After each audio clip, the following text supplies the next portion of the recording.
Hello everyone, సనాతన ధర్మం ఛానల్కి స్వాగతం. అందరికీ నమస్కారం. ఈ రోజు కార్తీక పౌర్ణమి, ఎంతో పవిత్రమైన రోజు. ఈ రోజు ఈ కథలు విన్నా చదివినా శివదేవుడి అనుగ్రహం లభిస్తుంది. కార్తీక మాసంలో కార్తీక పౌర్ణమికి ఎంతో ప్రాముఖ్యత ఉంటుంది. ఎందుకంటే కార్తీక మాసంలో నెల రోజులు ఉపవాసం ఉండలేని వారు ఈ ఒక్క రోజు ఉపవాసం ఉండి సాయంకాల సమయంలో 365 ఒత్తులు వెలిగించడం వలన కోటి జన్మల పుణ్యఫలం లభిస్తుంది. మధురై మహానగరాన్ని పాండ్యదేశపు రాజు పరిపాలిస్తూ ఉండేవాడు. అతను గొప్ప పరాక్రమవంతుడు, ఎంతో కీర్తి ప్రతిష్టలు కలిగిన వాడు, దానంలో కర్ణుడి వంటి వాడు. ఒక రకంగా చెప్పాలంటే శివుడికి మామ అయినటువంటి హిమవంతుడితో సమానమైన వాడు. ఇదిలా ఉండగా ఒకప్పుడు అగత్య మహర్షి మలయ పర్వతంలో నివసిస్తూ ఉండేవాడు. అప్పుడు అతనికి అన్ని శాస్త్రాలను ప్రజలకు తెలియజేయాలి అనే సంకల్పంతో 18 బీజాక్షరాలతో చిత్రాలతో కూడిన ఒక సంఘ ఫలకాన్ని తయారు చేశాడు. దీనిని పాండ్యరాజుకు బహుకరించాడు. సరస్వతితో సమానమైన ఎంతమంది పండితులు అయినా దీని మీద కూర్చోవచ్చు. అంటే ఉదాహరణగా ఒక్క పండితుడే ఉండి కవిత్వం చెబుతున్నప్పుడు ఈ సంఘ ఫలకం మీద కూర్చొని ఉంటే అతనికి సరిపడినంత ప్రదేశం మాత్రమే ఉంటుంది. ఒకవేళ ఒకటి కంటే ఎక్కువ మంది పండితులు కవిత్వం చెబుతున్న సమయంలో ఈ సంఘ ఫలకం మీద కూర్చొని ఉంటే వారికి సరిపడిన స్థలాన్ని అందజేస్తుంది. అటువంటి సంఘ ఫలకాన్ని అగత్య మహర్షులు వారు పాండ్యరాజుకు బహుమతిగా ప్రసాదించి మీ వంశం వారు దీనిని పూజించి ధన్యులు అవ్వమని ఆశీర్వదించాడు. ఆ సంఘ ఫలకం వంశ పారపర్యంగా పాండ్య రాజులకు సొంతమైంది. తరువాత కలియుగంలో ఆ పాండ్య వంశానికి చెందిన మహారాజు భూమిని పరిపాలిస్తూ ఉన్నాడు. అతనికి ద్రావిడ సాహిత్యం మీద మక్కువ ఎక్కువగా ఉండేది. అందువలన సరస్వతి సమానులైన శైవ కవులను అంటే శివ కవులను పోషిస్తూ ఉండేవాడు. వారిలో నక్కీరుడు మొదలైన 12 మంది శివ కవులు ప్రసిద్ధులు. వంశపారపర్యంగా వస్తున్న సంఘ ఫలకం మీద కూర్చొని ఎవరైతే కవిత్వాన్ని చెబుతారో వారికి ఆ రాజుగారు 1750 తులాల వెండిని బహుకరిస్తూ ఉండేవాడు. అదే సమయంలో పాండ్యరాజు దేశంలో భరించరాని కరువు వచ్చింది. అలా కరువు బాగా పెరిగిపోవడంతో తిండి లేక మలమలా మారిపోతున్న జనం కొంతమంది అక్కడి నుంచి వలస వెళ్లిపోయారు. అంతటి కరువును భరించలేక అదే గ్రామంలో శివాలయంలో పనిచేస్తున్న శివ బ్రాహ్మణుడు కూడా ఎక్కడికైనా వెళ్లి పట్ట పోసుకోవాలి అని అనుకుంటాడు. అలా అనుకుంటూ ఉండగా శివదేవుడు శివ బ్రాహ్మణుడికి ప్రత్యక్షమవుతాడు. అప్పుడు అతనితో ఇలా అంటాడు, నువ్వేమీ గ్రామాన్ని వదిలిపెట్టి వెళ్లాల్సిన పని లేదు. త్వరలోనే కరువు తీరిపోతుంది. ఇప్పుడు నేను ఒక శృంగారరస భరితమైన ఒక పద్యాన్ని రాసి ఇస్తాను. నీవు దాన్ని తీసుకుని వెళ్లి రాజుగారికి ఇస్తే అతను నీకు 1000 రూపాయలు ఇస్తాడు అని అంటాడు. ఆ డబ్బు ఖర్చయ్యేలోపు నీ కరువు కూడా తీరిపోతుంది అని చెప్పగా అతను ఎంతగానో సంతోషపడి ఆ పద్యాన్ని తీసుకుని వెళ్లి రాజ్యసభలో చదివి వినిపిస్తాడు. ఆ పద్యంలో స్త్రీ కేశబంధం సహజగంధ సంభరితమాటాన్ని సభలోని ఉన్న నక్కీరుడు అనే పండితుడు నీవు చెప్పిన ఆ పద్యంలో ఒక తప్పు ఉంది, అలా రాయటం ఏమాత్రము సమంజసం కాదు. దీనిని పొరపాటుగా ఎవరైనా వింటే నవ్విపోతారు అని అంటాడు. ఆ మాటలు విన్న శివబ్రాహ్మణుడు మౌనంగా ఉండిపోతాడు. తనకు ఆ పద్యాన్ని స్వయంగా మహేశ్వరుడే రాసిచ్చాడని, దాని లోపల ఏముందో తనకు తెలియదు అని సమాధానం ఇస్తాడు. అందుకు నక్కీరుడు మాత్రం ఏమీ మాట్లాడకుండా అలాగే ఉండిపోతాడు. తరువాత ఈ విషయం తెలుసుకున్న శివ భగవానుడికి కోపం వస్తుంది. అప్పుడు నక్కీరుని ఇలా శపిస్తాడు, ఇప్పుడే నీకు కుష్ఠరోగం ప్రాప్తించుగాక అని శపిస్తాడు. ఆ మాటలు విని నక్కీరుడు భయంతో వణికిపోతాడు. శివుడితో ఈ విధంగా చెప్తాడు, దేవా, నీకు నేను ద్రోహం చేశాను, కరుణామయ, నా శాపానికి పరిహారం చెప్పమని ప్రార్థిస్తూ నక్కీరుడు శివుడి పాదాల మీద పడ్డాడు. అప్పుడు శివుడు శాంతించి నీవు ఎప్పుడైతే కైలాస పర్వతాన్ని దర్శిస్తావో వెంటనే నీకు కుష్ఠవ్యాధి పోతుంది అని చెప్తాడు. ఆ మాటలు విని నక్కీరుడు ఎంతగానో బాధపడతాడు. కవిత్వానికి సంబంధించి నాకు ఈ మొండి పట్టుదల దేనికి? సంఘపేట మీద కూర్చున్న మిగిలిన కవులలాగే నేను కూడా ఊరికే కూర్చోకుండా ఇలా ఎందుకు చేసుకున్నాను? ఈ కుష్ఠవ్యాధి వల్ల కలిగే దుఃఖాన్ని నేను ఎలా భరించేది? అసలు కైలాస పర్వతాన్ని నేను ఎప్పుడు చూడాలి? గొప్ప నదులు, అడవులు, పర్వతాలు, మృగాలు నివసించే ప్రదేశం అది. వీటన్నిటినీ దాటుకుని నేను కైలాసాన్ని ఏ విధంగా చేరుకోగలను? అటువంటి దారులలో వెళ్ళటం సాధ్యమేనా అని అనుకుంటాడు. శరీరంలోనికి రోగం రాకముందే నేను కైలాస పర్వతాన్ని చూసేందుకు వెళ్ళాలి, కానీ ఈశ్వరుడు వాక్యాన్ని తప్పించుకోవటం నా తరమా అని నక్కీరుడు పరిపరి విధాలుగా విచారించాడు. తొందరపాటు వలన పొరపాటు జరుగుతుంది. ఏదో విధంగా దానిని గుర్తించినప్పుడే మానవుడు పశ్చాత్తాపపడాలి. ఆ సమస్యకు పరిష్కార మార్గాన్ని అన్వేషించాలి. తరువాత కొద్ది కాలానికి కైలాస పర్వతాన్ని దర్శించాలి అని అనుకుని నక్కీరుడు మధురై నుంచి బయలుదేరతాడు. దారిలో కనిపించే పుణ్యక్షేత్రాలను, అక్కడి దేవతలను దర్శించుకుంటూ వెళ్ళాడు. కాశీ నుంచి ఉత్తరాభిముఖంగా కైలాసం వైపు పయనించాడు. కొన్ని మజిలీలు మెల్లగా నడిచాడు. నడవడానికి కూడా శక్తి లేకపోవడంతో నడుము పట్టుకొని నిలబడ్డాడు. మెల్లగా అడుగులు వేశాడు. కూర్చొని కొంత దూరం పాగాడు. పడుకొని కొంత దూరం జరిగాడు. అడుగు ఒక యోజనంగా అనిపించింది. శరీరమంతా చీము నిత్తులు కారుతూ ఉంది. ఏగలు ముసురుతూ జుమ్ జుమ్మని శబ్దం చేయడం మొదలుపెట్టాయి. ఇలా ముందుకు సాగుతున్నప్పుడు అతనికి ఒక పర్వత ప్రాంతం కనిపించింది. అక్కడ నరసంచారం లేని ఒక అడవి కూడా కనిపించింది. అప్పుడు నక్కీరుడికి ఎటువైపుకు వెళ్లాలో తోచలేదు. అతను ఆలోచనలో పడ్డాడు. ఆ అడవి మధ్యలో నక్కీరుడికి ఒక తామర కొలను కనిపించింది. ఆ కొలను సమీపంలోనే ఒక పెద్ద మర్రి చెట్టు అతని కంటపడింది. కొంతసేపైనా సరే ఇక్కడ విశ్రాంతి తీసుకోవచ్చు కదా అని నక్కీరుడు ఆ చెట్టు కిందకు వెళ్ళాడు. ఆ చెట్టు మీద కొన్ని పండుటాకులు ఉన్నాయి. పండుటాకులు నేల మీద పడినప్పుడల్లా అవి పక్షులు గాను, నీటిలో పడినప్పుడల్లా అవి చేపలుగాను మారి అక్కడి నుంచి వెళ్లిపోతూ ఉండటాన్ని చూశాడు. ఇంతలో ఒక మర్రియాకు సగం నీటిలోనూ సగం గట్టు మీద పడింది.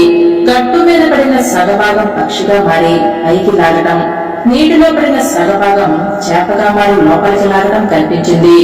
నక్కీరుడు ఆ దృశ్యాన్ని చూసి ఎంతగానో ఆశ్చర్యపోయాడు. ఎంతలో వికృతమైన ఆకారంతో ఒక భూతం అక్కడికి వచ్చింది. ఆ భూతం నక్కీరుని పట్టుకుంది. తర్వాత ఒక కొండ గుహకు లాక్కొని వెళ్ళింది. అంతకు ముందే ఆ కొండ గుహలో మరికొందరిని కూడా అది బంధించి ఉంచింది. వారితో నక్కీరుని కూడా కలిపేసింది. అందరినీ కలిపి తినేయాలి అనే కుతూహలంతో ఆ గుహ ద్వారానికి అడ్డుగా ఒక పెద్ద బండరాయిని వేసి స్నానం చేసి వచ్చేందుకు సరస్సుకు వెళ్ళింది. ఇంతలో గుహ లోపల ఉన్న మనుషులందరూ అరవడం మొదలుపెట్టారు. అయ్యో, మనల్ని ఎలాగో ఈ భూతం తినేస్తుంది, కొత్తగా ఇతను కూడా వచ్చాడే అని ఎంతగానో బాధపడ్డారు.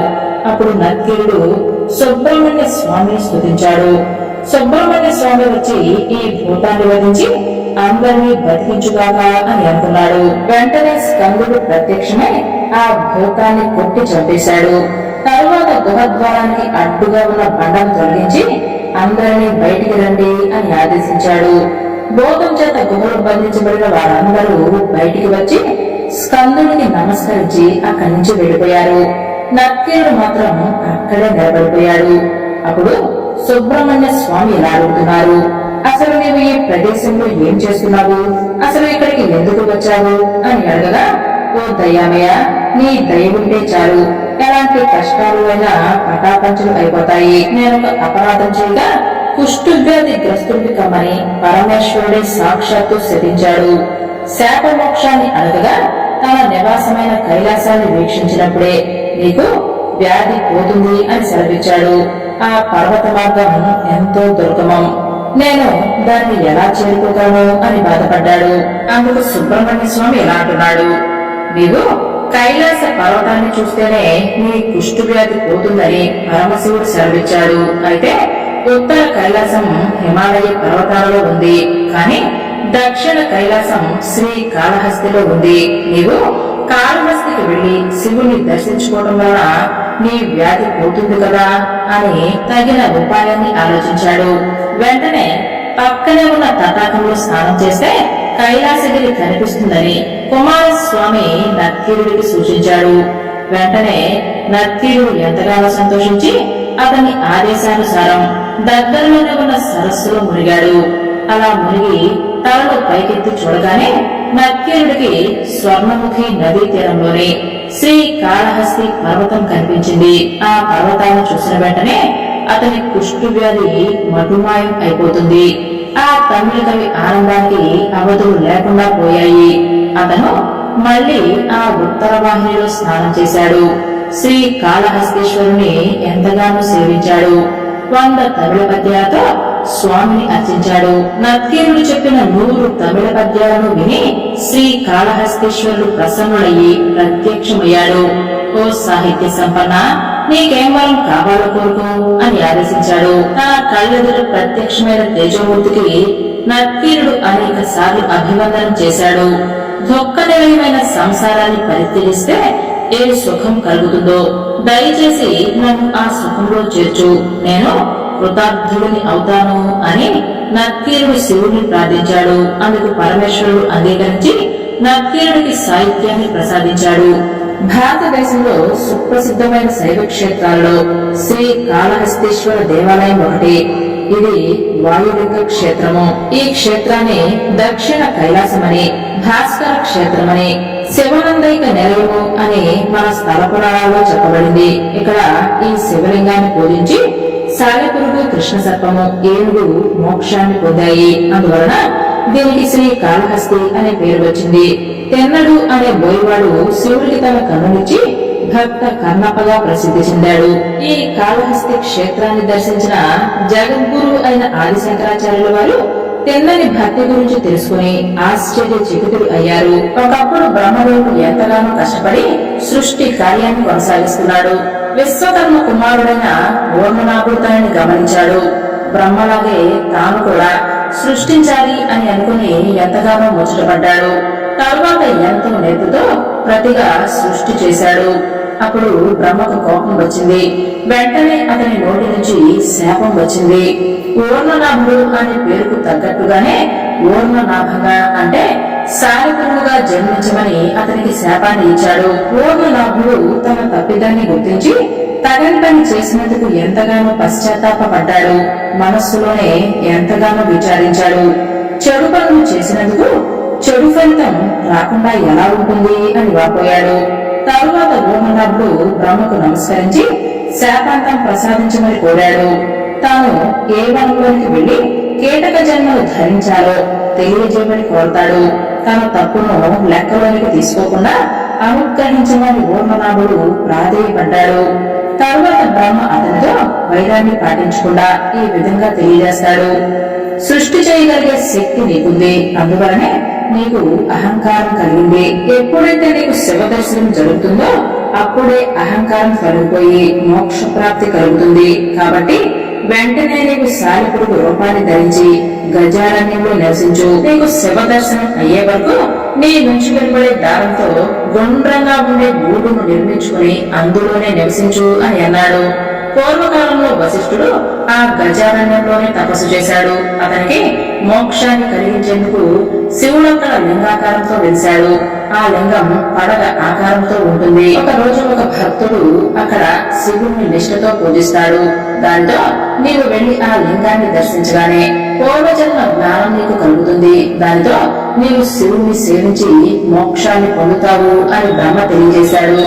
మారేడు చెట్ల కొమ్మలలో సాలెపటాన్ని నిర్మించుకుని నీవక్కడ నివసించు అని ఓర్ణనాభుణ్ణి ఆదేశించాడు. నీకు ఈ జన్మ కంటే సాలెపురుగు జన్మే ఎంతో పవిత్రమైనది, దానివల్ల నీకు మోక్షం కూడా సిద్ధిస్తుంది అని బ్రహ్మ చెప్పాడు. దుఃఖాన్ని విడిచిపెట్టు, గజారణ్యం నీకు దుఃఖకరం కాదు, పైగా అంతా మంచి జరుగుతుంది, వెళ్ళు అని అన్నాడు బ్రహ్మ. బ్రహ్మ మాటల ప్రకారం ఓర్ణనాభుడు సాలెపురుగు వేషాన్ని ధరించాడు. తరువాత గజారణ్యానికి వెళ్లి మారేడు కొమ్మల మీద నివసించడం మొదలుపెట్టాడు. తరువాత అతని శరీరం నుంచి పట్టు గూడు వచ్చింది. దానితో అతను గూడును నిర్మించుకుని అక్కడే ఎంతో సంతోషంగా కాలాన్ని గడుపుతూ ఉన్నాడు. తరువాత కొంతకాలానికి ఒక శివభక్తుడు పూజ చేయాలి అనే శ్రద్ధతో ఆకులు, పువ్వులు, పళ్ళు కోసుకుని గుడికి వెళ్ళడానికి అక్కడికి వచ్చాడు. శివ పూజకు వేళ దాటిపోతుంది అనే తొందరలో ఆ మారేడు చెట్టు నుంచి ఆకులు కోయబోయాడు. సాలెపురుగు భక్తుడి రాకను గమనించింది. భక్తుడు పూల సంచలో పడి అతనితో పాటే వెళితే శివలింగ దర్శనమవుతుంది అని భావించింది. అతను కోసిన ఆకులతో పాటే వెదురు బద్దలలో అలిన భక్తుడి చేతిలోని బుట్టలో పడింది. ఆ భక్తుడు వెళ్లి స్వర్ణముఖి నదిలో స్నానం చేశాడు. ఆ ఏటి నీరు తెచ్చి శివలింగాన్ని ముందుగా అభిషేకించాడు. మారేడు దళాలతో శివుణ్ణి పూజించాడు. సరిగ్గా అదే సమయంలో మారేడు ఆకులతో కలిసి ఉన్న సాలెపురుగు కూడా భక్తుడు చేతిలోనికి వచ్చింది. వెంటనే శివలింగాన్ని దర్శించుకుంది. శివలింగాన్ని దర్శించగానే సాలెపురుగుకు బ్రహ్మ శాపం గుర్తుకు వచ్చింది. శివ పూజ విధానం గుర్తుకు వచ్చింది. ఇంతకు ముందు చెప్పినట్లుగానే శివ పూజ చేసి మోక్షాన్ని పొందింది. దేవశిల్పి అయిన విశ్వకర్మ కుమారుడై ఓర్ణనాభుడు. తండ్రి భవనాలు నిర్మించడంలో నైపుణ్యం కలిగినవాడు. ఆ నైపుణ్యమే బహుశా అతనికి కూడా వచ్చి ఉండవచ్చు. అయితే అతనికి అహంకారంతో కలిసి రావటం వలనే అలా పంపకుంచింది. ఏ రూపంగా కాని అహంకారం రాకుండా ప్రతివాడు జాగ్రత్తగా ఉండాలి. ఏ మాత్రం ఏమరపాటుగా ఉన్నా అహంకారం మానవుని పాతాళంలోనికి నెట్టివేస్తుంది. ఈ అంశాన్ని ఓర్ణనాభుడు వృత్తాంతం వెల్లడి చేస్తుంది. కాలశాప వృత్తాంతము. ఒకరోజు కైలాసంలో ఈశ్వరుని దర్శనం కోసం అష్ట దిక్పాలకులు బ్రహ్మ, విష్ణువు, ఇతర దేవతలు అందరూ కలిసి ద్వారం దగ్గర వేచి ఉన్నారు.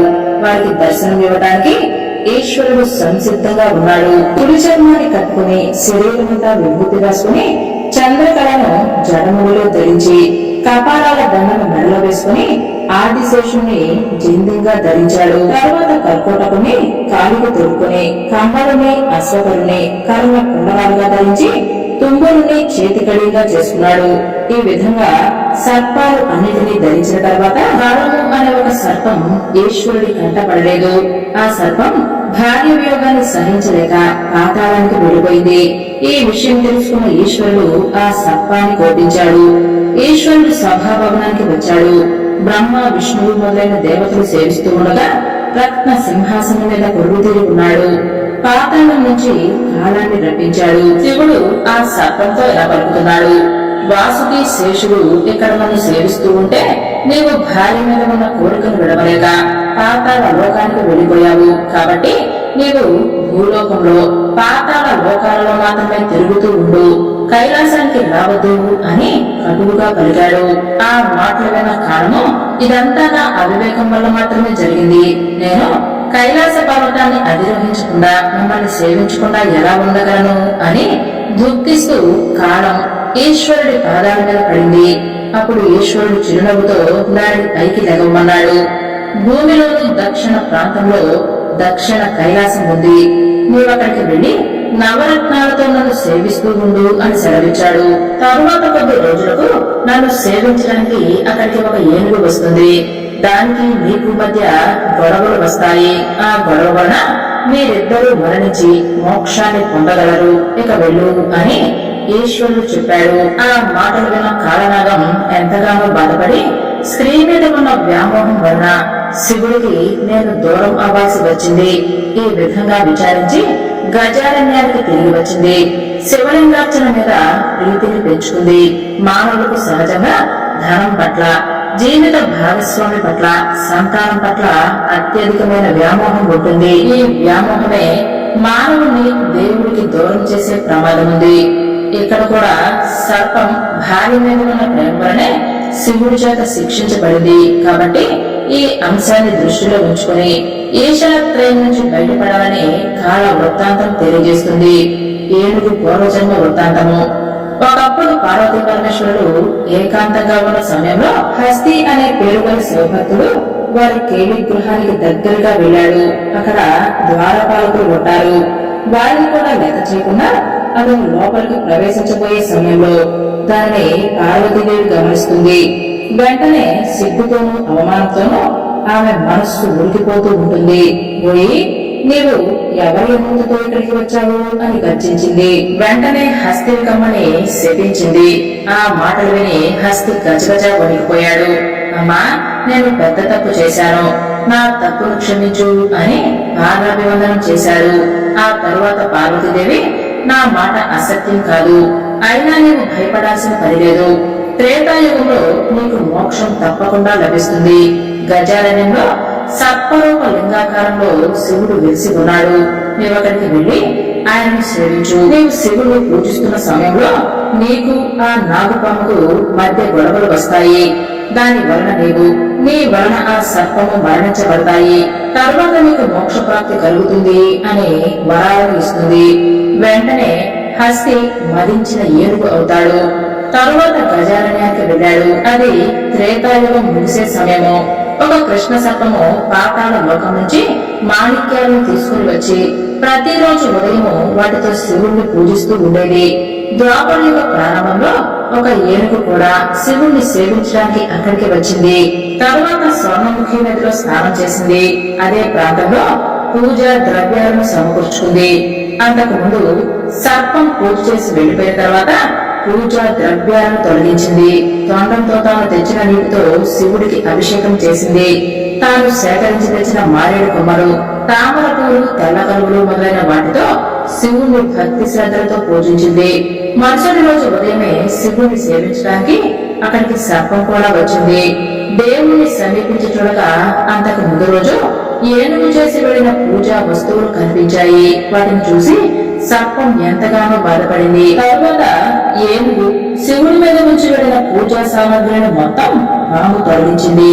మునుపటిలాగానే మనులతో శివుడిని పూజించడం మొదలుపెట్టింది. శివ పూజ తర్వాత ఆ పాము అక్కడి నుంచి వెళ్లిపోయింది. తరువాత ఏనుగు పూజకు మరలా వచ్చింది. మనులతో కప్పబడిన శివుడిని చూసింది.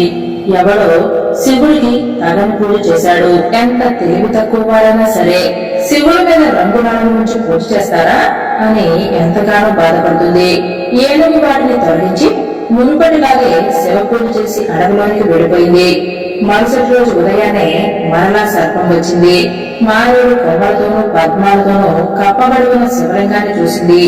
మరలా ఎంతగానో బాధపడింది. ఎవరో కావాలనే నా పూజను నాశనం చేస్తున్నారు, వారిని ఎలాగైనా పట్టుకోవాలి. రేపు కూడా ఇదే విధంగా జరిగితే తరువాత కర్తవ్యం ఏమిటో ఆలోచించుకోవచ్చు అని అనుకుని ఆ రోజుకు అక్కడి నుంచి వెళ్ళిపోయింది. మరుసటి రోజు ఉదయమే పాము అక్కడికి వచ్చి చూసింది. తరువాత అదే దృశ్యం కనిపించింది. తనలో తాను ఎలా అనుకుంటుంది, ఎక్కడి దుర్మార్గుడో ఏంటో శివుడికి నేను చేసిన రత్నాల పూజను పాడు చేస్తున్నాడు. ఆ మనులు అన్నిటినీ చిందరవందర చేశాడు. ఏవో మారేడు కొమ్మలు కాడలతో కూడిన తామర పువ్వులను తీసుకుని వచ్చి శివుడి మీద పెడుతున్నాడు. ఎంత జరుగుతున్నా కూడా శివుడు మాత్రం ఊరికే ఉన్నాడు. ఆహా, దేవుడు కూడా పగవారి పక్షంలోనే చేరిపోయాడు అని ఎంతగానో బాధపడింది ఆ పాము. పాము అలా చాలాసేపు దుఃఖించింది. చివరికి మనస్సును గట్టి చేసుకుని రోజులాగానే శివుని పూజించి తన నివాసానికి తిరిగి వెళ్ళిపోయింది. పాతాళ లోకానికి వెళ్ళినప్పటికీ పాము తన బాధను మర్చిపోలేకపోయింది. ప్రతిరోజు భార్యతో కలిసి విహరించేది. ఆ రోజు మాత్రం విహరించకుండా బాధతో అలాగే ఉండిపోయింది. ఇదిలా ఉండగా అక్కడ ఏనుగు కూడా ప్రతిరోజు తను చేస్తున్న పూజను నాశనం చేస్తున్నందుకు తాను కూడా ఎంతగానో బాధపడుతుంది. ఏనుగు మళ్లీ అడవికి వెళ్ళింది. యథాప్రకారంగానే మారేడు ఆకులను, తామర పువ్వులను తీసుకుని శివలింగం దగ్గరికి వచ్చింది. వాటిని కింద ఉంచింది. కిందటి రోజు తాను శివుడికి సమర్పించిన మారేడు కొమ్మలను, తామర కాడలను తొలగించేందుకు తొండం చాచింది. అదే అదునుగా భావించి చిన్న ఆకారంలో ఉన్న పాము ఏనుగు తొండంలోనికి ప్రవేశించింది. కుంభ స్థలానికి పాకింది. ఏనుగు ఆ బాధను భరించలేకపోయింది.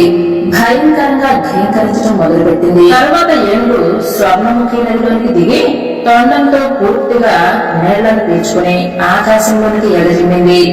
భూమి మీద పడి పొరలటం మొదలుపెట్టింది. తర్వాత ఏనుగు తనలో తాను ఇలా అనుకుంటుంది, శివ సాన్నిధ్యంలో ఇద్దరం మరణించక తప్పదు. దానికి ఎంత మాత్రం బాధపడటం ఎందుకు? ముందుగా ఈ పామును చెప్పి తరువాత నేను కూడా చావటం మంచిది. అప్పుడు లోకానికి మంచిదే కదా అని అనుకుని ఈ దక్షిణ కైలాసమే వద్యశిల కాగా నేనే శివుణ్ణి సేవిస్తాను అని అనుకుని ఆ ఏనుగు శివుడి వైపు తిరిగి నమస్కరించింది. పాము ఎక్కడ తప్పించుకుంటుందో అని అనుకుని తొండాన్ని గట్టిగా చుట్టుకుంటుంది. ప్రాణాలు బిగబట్టి వెనకకు వెళ్లి వేగంగా ముందుకు వచ్చి కుంభస్థలం పగిలేలా కొండను ఢీకొంటుంది. అలా కొట్టుకోగానే లోపల ఉన్న పాము నలిగిపోయి మరణిస్తుంది. ఏనుగు కూడా కింద పడి ప్రాణాలు విడిచింది. అవి మరణించిన ప్రదేశమే దక్షిణ కైలాస పర్వతం. దాని పక్కనే ఆనుకుని ఉన్న స్వర్ణముఖి నది మహిమ వలన అవి రెండు శివుడి ప్రమద కణాల రూపాన్ని ధరించి లేచాయి. ఒకవైపు బ్రహ్మాది దేవతలు సేవిస్తూ ఉండగా వృషభ బంధువులైన శివుడు పార్వతీ సమేతంగా అక్కడ ప్రత్యక్షమయ్యాడు. మీ కోరికలేవో తెలియజేయండి అని వారిని ప్రశ్నించాడు. వారు శివుడికి నమస్కరించి స్తోత్రం చేశారు. ఓ పరమేశ్వర, మేము ఈ సంసార సముద్రంలో పడి ఇది శరీరాల మీద ఆశలిపోక ఈ మహాసముద్రంలోనే తేలుతూ మునుగుతూ శరీరాలను విడిచిపెట్టేటప్పుడు కోట్ల కొలది సంఖ్యలో ఎంతగానో బాధపడ్డాము. అశాశ్వతమైన సౌఖ్యాలు చాలు, నిత్య సౌఖ్యాన్ని ప్రసాదించు, మమ్మల్ని రక్షించు అని వారిద్దరూ ప్రార్థించారు. ఈశ్వరుడు వారిద్దరిని దగ్గరకు రమ్మని పిలిచాడు.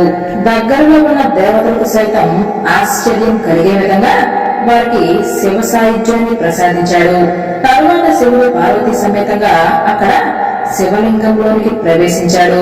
శ్రీకి కాలానికి హస్తికి మోక్షాన్ని ప్రసాదించడం వలన అప్పటి నుంచి ఆ లింగ స్వరూపుడు శ్రీ కాళహస్తీశ్వరుడుగా ప్రసిద్ధి చెందాడు. ఒకప్పుడు అర్జునుడు పాశుపతాస్త్రాన్ని పొందడానికి శివుడి గురించి ఘోరమైన తపస్సు చేస్తూ ఉన్నాడు. అప్పుడు అతడికి ముఖాసురుడు అనే రాక్షసుడు పంది కాగా ఈశ్వరుడు కిరాత రూపాన్ని ధరించి అర్జునుడు ఉన్న ఆశ్రమంలోనికి ప్రవేశించారు. వెంటనే ఆ పంది అర్జునుడు తపస్సు చేసుకుంటున్న మధ్య భాగానికి వెళ్ళింది. మునులు బాధపడే విధంగా అక్కడ అలజడిని సృష్టించింది. అర్జునుడు అక్కడున్న మునులను మీరేమీ భయపడవద్దు అని ఓదార్చాడు. తరువాత వరాహాన్ని సమీపించాడు. అక్షయ తూనీరంలోని బాణంతో ఆ పందిని కొట్టాడు. అప్పుడే ఈశ్వరుడు కూడా మరొక బాణంతో ఆ పందిని కొట్టాడు. 2 బాణాలు వరాహానికి గుచ్చుకున్నాయి. అది 2 వైపులకు గిరగిరా తిరిగింది. అప్పుడు ఒకే సమయంలో కిరాతక రూపంలో ఉన్న శివుడు అర్జునుడు ఒకేసారి ఆ వరాహాన్ని సమీపించారు. అది పర్వతంలా నేల మీద పడింది. వరాహాన్ని నేను ముందు కొట్టానని ఈశ్వరుడు, నేను ముందు కొట్టానని అర్జునుడు తగాదా పడతారు. అది యుద్ధానికి దారితీసింది. శివార్జునులు ఇద్దరు ప్రచండ యుద్ధం చేస్తారు. కిరాతుడు రూపంలో ఉంది ఈశ్వరుడే అని తెలియక అర్జునుడు కూడా విజృంభిస్తాడు. తాను ఈశ్వరుడు అనే జ్ఞానం అర్జునుడికి లేకపోవడం పసిగట్టిన ఈశ్వరుడు కనుకట్టు విద్య చేశాడు. శివుడు అర్జునుడి అక్షయ తుణీరంలోని బాణాలను మాయం చేశాడు. అప్పుడు అర్జునుడు ఆశ్చర్యపోయాడు. అయినా తమాయించుకుని తన వింటితో ఈశ్వరుడి తల మీద గట్టిగా కొట్టాడు. ఈశ్వరుడు కూడా తన వింటితో అర్జునుడిని బలంగా కొట్టాడు. శివార్జునుడు ఇద్దరు తరువాత మల యుద్ధం చేశారు. తరువాత శివుడు తన వీరత్వాన్ని పెంచుకుని యుద్ధం చేసినప్పటికీ అర్జునుడు మాత్రం భయపడకుండా అతనితోనే పోరాడాడు. అర్జునుడి ధైర్యాన్ని చూసి శివుడు ఎంతగానో సంతోషించాడు. వెంటనే ప్రసన్నుడై నంది వాహనుడై పార్వతితో సహా ప్రత్యక్షమయ్యాడు. దేవతలు జయ జయ ధ్వానాలు చేస్తూ ఉండగా, అప్సరసలు గానం చేస్తూ ఉండగా దేవతలు అందరూ కలిసి పూలవర్షం కురిపించారు. అప్పుడు అర్జునుని నీకు ఏం వరం కావాలో కోరుకో అని అంటారు. అప్పుడు అర్జునుడు ఎంతగానో సంతోషించి శివుడికి సాష్టాంగ నమస్కారం చేశాడు. తన అజ్ఞానాన్ని క్షమించమని కోరుకుంటాడు. పాశుపతాన్ని ప్రసాదించమని అర్జునుడు ప్రార్థించాడు. పాశుపతం మాత్రమే కాకుండా తనకు మోక్షాన్ని కూడా ప్రసాదించమని అర్జునుడు శివుణ్ణి ఎంతగానో ప్రాధేయపడతాడు. అప్పుడు శివుడు నీవు మోక్షాన్ని పొందావు కాబట్టి ఈ జన్మలో నీకు మోక్షం సిద్ధించదు. తరువాత జన్మలో కూడా నీవు ఒక కిరాతుడుగా పుడతావు. పర్వత అరణ్యాలలో వేటకు వెళతావు. ఆ సమయంలో లింగాకారంలో ఉన్న నా రూపాన్ని దర్శించి సేవిస్తావు. అప్పుడు నీకు మోక్షం లభిస్తుంది అని శివుడు అర్జునుడిని అనుగ్రహించాడు. ఆ కారణం వల్లనే అర్జునుడు తరువాతి జన్మలో తిన్నడుగా జన్మించాడు. తిన్నడంటే ఎవరో కాదు, భక్త కన్నప్ప. అలా అర్జునుడు మరొక జన్మలో తిన్నడుగా జన్మించాడు. తిన్నడు శ్రీ కాళహస్తిలోని అడవికి వేట కోసం వెళ్ళాడు. అక్కడ అతనికి ఒక అడవి పంది కనిపిస్తే దాన్ని వేటాడి తినటానికి కాచుకుంటూ ఉంటాడు. అతను కాళ్ళు కడుక్కుని ఆ కాల్చిన పంది మాంసం తినాలి అని అనుకుంటాడు. ఇంతలో చేతిలో పందిని పట్టుకుని నీళ్ల కోసం చుట్టుపక్కల వెతుకుతూ ఉండగా అతనికి పూలతో అలంకరించిన ఒక శివలింగం కనిపించింది. చాలా కాలం నుంచి శివుడికి ఎవరూ నైవేద్యం పెట్టడం లేదని అతను భావించాడు. తన దగ్గర ఉన్న మాంసాన్ని పెట్టాలి అని భావించి దాంతో స్నానం చేయకుండా శివుడు ఎలా తింటాడు అని అనుకుంటూ అటుపక్కగా ఉన్న సరస్సు దగ్గరికి వెళతాడు. చేతులలో ఆ మాంసం ఉండటంతో నోటితో నీటిని తీసుకుని శివలింగం దగ్గరికి వచ్చాడు. కాళ్లకు చెప్పులు ఉండటంతో శివలింగం మీద ఉన్న పూలను పక్కకు నెట్టేసి నోట్లో ఉన్న నీటిని శివలింగం మీద పోశాడు. పక్కనున్న పూలు ఆకులు తీసుకుని వచ్చి శివుణ్ణి అందంగా అలంకరించాడు.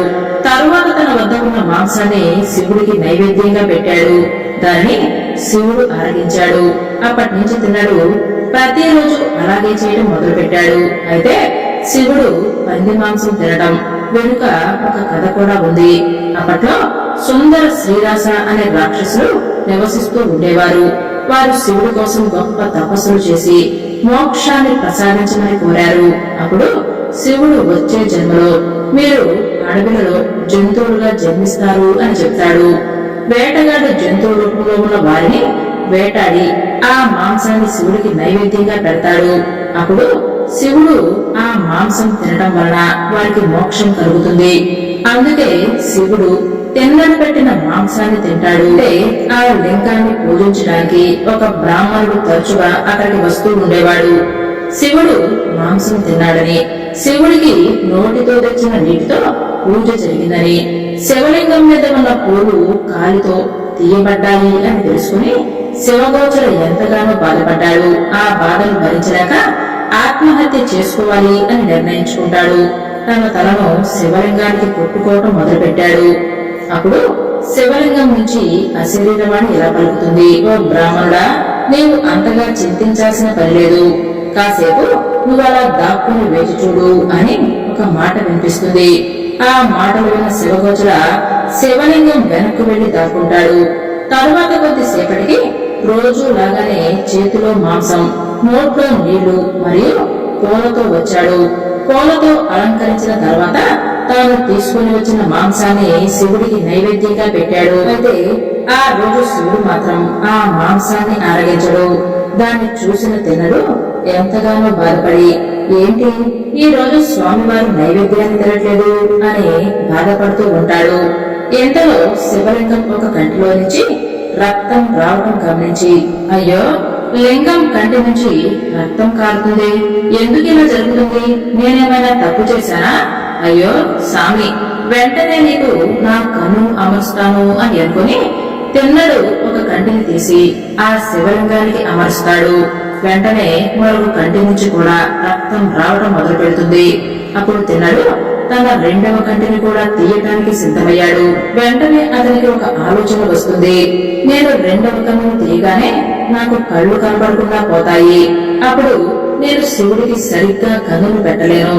ఇప్పుడు ఏం చేయాలి అని బాగా ఆలోచించి ముందుగా తన కాలిని రక్తం కారుతున్న శివలింగం రెండవ కన్ను దగ్గర ఉంచి తన రెండవ కంటిని పేకబోతూ ఉండగా అతని భక్తికి మెచ్చిన శివుడు ప్రత్యక్షమై తెల్లడికి కంటిని తిరిగి ఇచ్చి చూపును ప్రసాదించాడు. ఇక్కడ జరుగుతున్నది మొత్తం శివలింగం వెనక నుండి గమనిస్తున్న శివగోచర చూసి ఆశ్చర్యపోయాడు.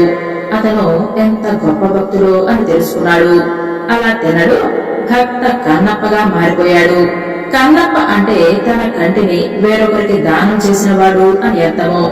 శివభక్తుల కథ విన్నా చదివినా శివానుగ్రహం లభిస్తుంది.